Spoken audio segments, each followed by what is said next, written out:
Why is Satan out to kill us? That's related to another question that I've often asked myself. And that is, why has Satan throughout history been so determined to kill young children? And now with worldwide abortion, the unborn child. The only thing those two questions have in common is that Satan is a murderer. Otherwise, I don't think we'd put the two together. But Satan is a murderer according to Jesus in the Gospel of John chapter 8. You, speaking to the leaders of Israel at the time that were out to kill Jesus, you are of your father, the devil, and your will is to do your father's desires. He was a murderer from the beginning. So that's the question I want to ask today. Why is Satan out to kill us? And why has Satan throughout the centuries always striven to incite leaders, whether they're the leaders in Jesus' day or the leaders in Moses' day or leaders today, to create policies and plans and programs that kill so many innocent children? The answer to that question, I think, comes to us in the book of Revelation, chapter 12. It's a cosmic picture of all of human history from before the creation of the world up until now, and for all people of every generation throughout the world. What we see in Revelation chapter 12 applies to all of us. It's a cosmic picture of human history. And in that picture, we see a conflict between Satan and God, between the one who comes to give life and the one who comes to destroy human beings. It also involves a woman and her unborn child. So that's what's going to tie our two questions together. Reading at the beginning, and a great sign appeared in heaven, a woman clothed with the sun and the moon under her feet, and on her head a crown of 12 stars.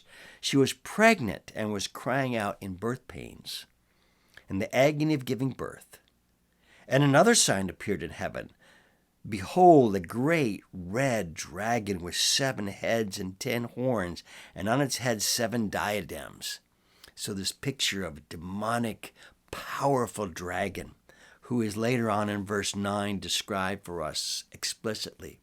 And the great dragon was thrown down, the ancient serpent who is called the devil and Satan, the deceiver of the whole world.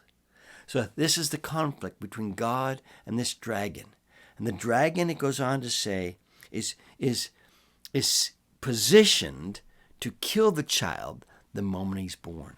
So we read, and the dragon stood before the woman who was about to give birth, so that when she bore her child, he might devour it.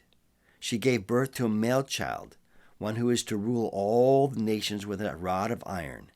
But her child was caught up to God and to his throne, and the woman fled into the wilderness, where she had a place prepared for her by God. This is the story of the holy war that we've all felt and been a part of from the beginning.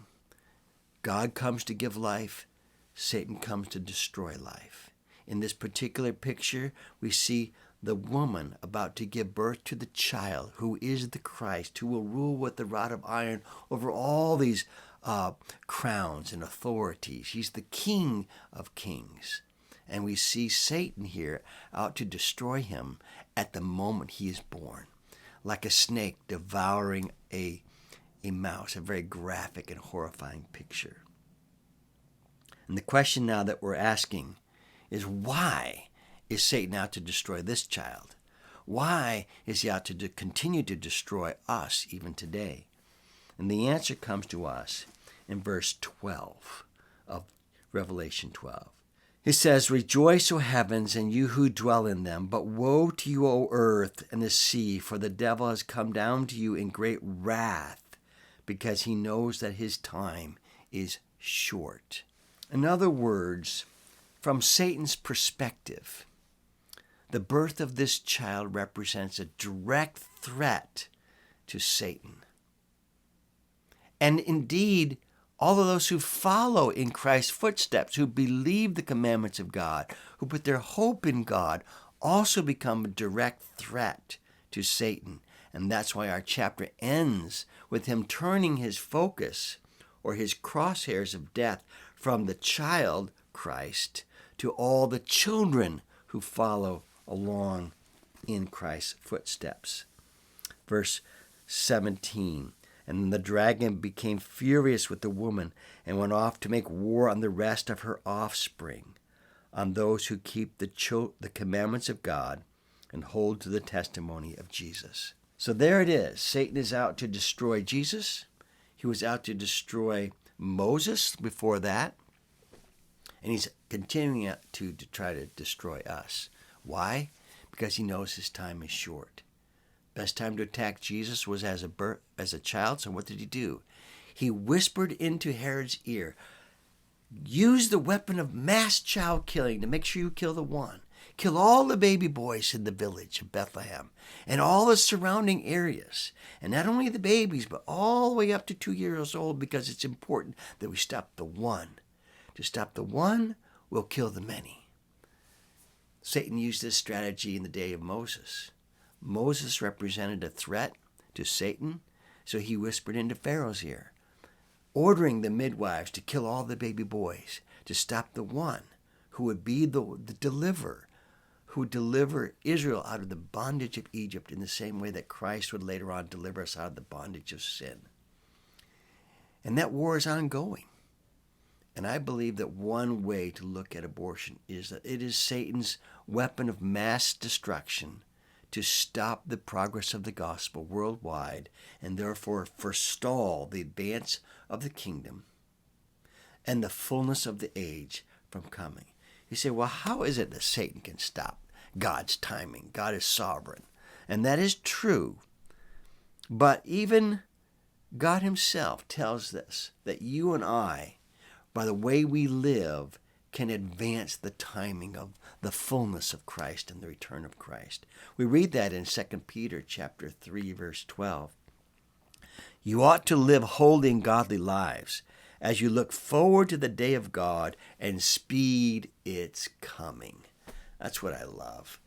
All of us get to advance the day of God's return through Christ by the way we live, by the testimony of our lives, by wooing other people in, by conforming to that glory. And part of the way we're doing that today is by rescuing the innocent. In places like China and Colombia today, I can tell you that it's this story, seeing things from this cosmic picture, seeing the connection between saving the innocent and completing the great work of the gospel, that motivates much of the training that's going on there for pastors and leaders to train up their churches to respect human life in the womb, to rescue moms, to reject abortion, and to bring the gospel of God's mercy to all who have suffered the sin of abortion in their life. I will show you a couple pictures of some of that mass training going on in China today. But my point really is for us to recognize that Satan is out to destroy us because you and I are advancing the kingdom. And that is what he's out to stop as an act of self-preservation. It's a futile effort, but he's going to do his best. And we can advance the day of his judgment by advancing our own desire for him, our desire for holiness, godliness, and a willingness to do the good works that God's called us to do. Thank you very much.